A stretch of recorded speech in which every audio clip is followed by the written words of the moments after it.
Halo guys, kami dari kelompok 2, Shift A, Praktikum Serologi dan Imunologi, jurusan Farmasi Universitas Sriwijaya. Kelompok kami beranggotakan Aisyah Putri Asana, Cindy Senora, dan Trimega Agustina. Pada video ini, kami akan membahas mengenai imunodifusi dengan jurnal yang berjudul Technical Note Comparison of Radial Immunodiffusion and ELISA for Quantification of Bovine Immunoglobulin G in Colostrum and Plasma. Selamat menyaksikan. Jurnal yang kami gunakan merupakan jurnal dari American Daily Science Association yang disusun oleh Gelsinger et al. Pada tahun 2015.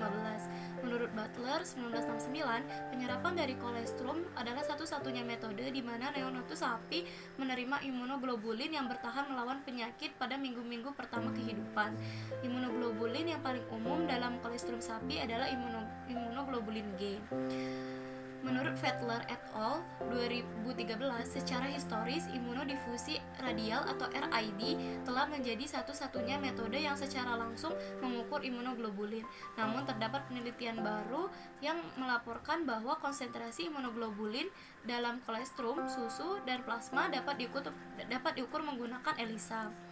Untuk menggunakan metode RID diperlukan biaya yang cukup besar, sehingga metode ELISA mungkin merupakan metode alternatif yang ekonomis.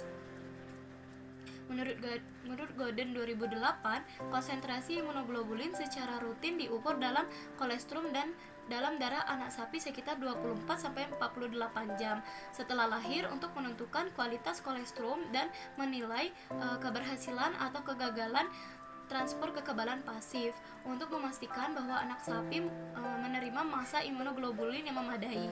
Setidaknya 4 liter kolostrum yang mengandung 50 gram per liter imunoglobulin G harus diberi makan sesegera mungkin setelah lahir.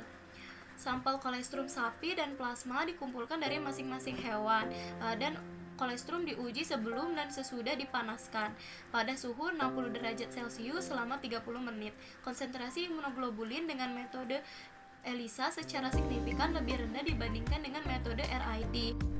Tujuan dari percobaan ini adalah untuk mengukur konsentrasi imunoglobulin G dalam sampel kolostrum sebelum dan sesudah perlakuan panas dan juga dalam plasma dengan menggunakan metode RID dan ELISA serta untuk membandingkan hasil dari setiap metode.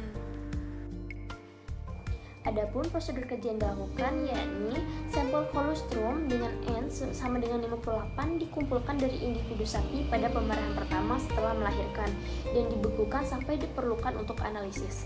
Sampel darah diperoleh 48 jam setelah lahir dari 104 anak lembu jantan yang diberi makan kolostrum yang tidak dipanaskan atau diberi perlakuan panas. Setiap anak sapi menerima 4 liter kolostrum dalam waktu 8 jam setelah lahir. Sampel darah disentrifugasi dan plasma dikumpulkan dan dibekukan sampai diperlukan untuk analisis selanjutnya. Hasil dan pembahasan. Penelitian dilakukan untuk mengukur konsentrasi imunoglobulin G dalam sampel kolostrum sebelum dan sesudah perlakuan panas dan juga konsentrasi imunoglobulin G dalam plasma menggunakan metode radial immunodiffusion dan ELISA. Dari hasil didapatkan bahwa konsentrasi imunoglobulin G secara signifikan dari semua sampel lebih rendah apabila diukur dengan ELISA dan konsentrasinya lebih tinggi apabila diukur dengan radial immunodiffusion. Berikut grafik korelasi konsentrasi imunoglobulin G diukur dengan radial immunodiffusion, RID, dan ELISA pada kolostrum yang diberi perlakuan panas, kolostrum yang tidak dipanaskan, dan plasma. Imunoglobulin G plasma pada anak sapi antara 24-48 jam digunakan sebagai indikator transfer imunitas pasif.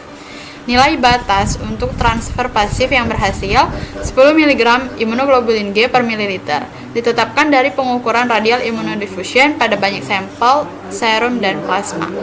Demikian pula nilai batas untuk menentukan kolostrum berkualitas baik yang cocok untuk diberikan kepada anak sapi, lebih dari 50 mg imunoglobulin G per mililiter, telah ditentukan dengan mengukur banyak sampel kolostrum dengan radial immunodiffusion.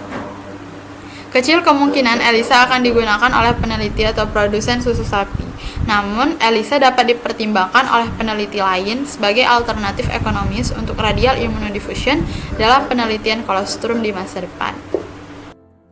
Itulah penyampaian review jurnal Immunodiffusion dari kelompok kami. Terima kasih atas perhatiannya. Semoga bermanfaat. Assalamualaikum warahmatullahi wabarakatuh.